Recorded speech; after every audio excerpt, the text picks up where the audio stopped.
زندگی کئی مرحلوں سے گزر کر ہمیں اس مقام تک لے کر آتی ہے جہاں حسرتیں، خواہشیں، محبتیں اور کچھ رشتے ادھورے رہ بھی جائیں تو ملال نہیں ہوتا، جہاں رات بھر جاگتے رہنا تکلیف نہیں دیتا، جب لوگوں کی باتوں سے دل متاثر نہیں ہوتا، جب رونے کی کئی وجوہات میں سے ہم ہنسنے کی ایک وجہ کو تلاش کر لیتے ہیں اور مسکراتے رہتے ہیں۔ شاید یہ ہمارے ضبط کا آخری مقام ہوتا ہے، ہماری آزمائش کا آخری پہلو ہوتا ہے، کیونکہ پھر دل اللہ کی محبت سے اتنا بھر چکا ہوتا ہے کہ کوئی آئے یا چلا جائے سکون رہتا ہے۔ ساری کائنات بھی پاس ہو تب بھی اللہ کی موجودگی کی کمی سب سے بھاری لگتی ہے۔ جب اللہ کی قربت کو انسان پہچان لیتا ہے اور مصلحتوں سے گلے شکوے نہیں رہتے، پھر انسان تھکتا نہیں ہے، نہ ہی راستوں میں رکتا ہے، پھر تو بس چلتا ہی جاتا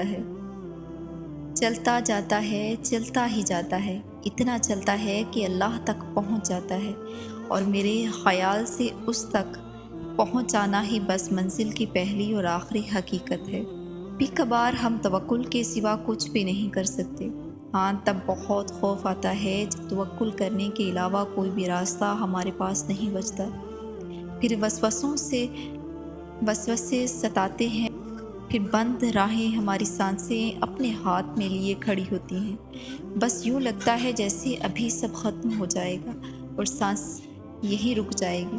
توکل کا سفر صبر کے سفر سے بھی زیادہ مشکل ہوتا ہے، کیونکہ صبر کے سفر میں تو انسان دل کو سمجھا لیتا ہے کہ جو ہے بس وہی ہے، لیکن توکل ایسا موڑ ہے جہاں دل کو یہ پتہ بھی ہوتا ہے کہ سب ختم ہو گیا ہے، لیکن پھر بھی ہم یقین کا انتخاب کرتے ہیں، اور شاید تب ہم یقین کی آخری انتہا پہ ہوتے ہیں، جب نصیب سب کر گزرتا ہے لیکن پھر بھی ہمیں اللہ کی قدرتوں پہ زیادہ یقین ہوتا ہے۔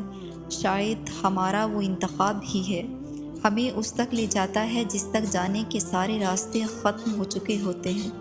شاید کبھی کبھار سب غائب ہو جانے کے بعد بھی مل جانے کا یقین رکھنا چاہیے۔ شاید اللہ کو سانسوں کی یہ ڈور سونپ دینے سے ہی ہمیں نئی زندگی مل جاتی ہے۔ شاید موتوں سے پہلے واقعی کوئی راستہ باقی نہیں رہتا سوائے اللہ پہ بھروسہ رکھنے کے، سوائے اللہ سے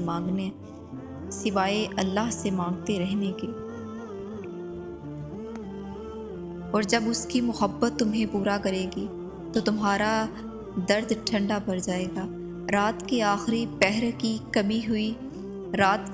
پہر میں کی ہوئی تمہاری رب سے باتیں تمہارے سکون کا وہ باعث بن جائیں گی جو تمہیں کبھی ملا نہیں ہوگا۔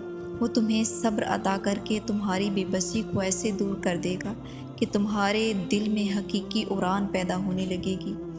اس کی یہ چاہ ہے کہ تم اس کی چاہ میں راضی ہو جاؤ۔ تمہارا مانگا ہوا ہر قطرہ وہ کیسے سمندر بنا کر عطا کرے گا کہ تم سمجھ ہی نہیں سکتے۔ اس کی مصلحتوں کو دیکھنا کہ وقت کے ساتھ ساتھ وہ کیسے تمہارا دل بدل دے گا۔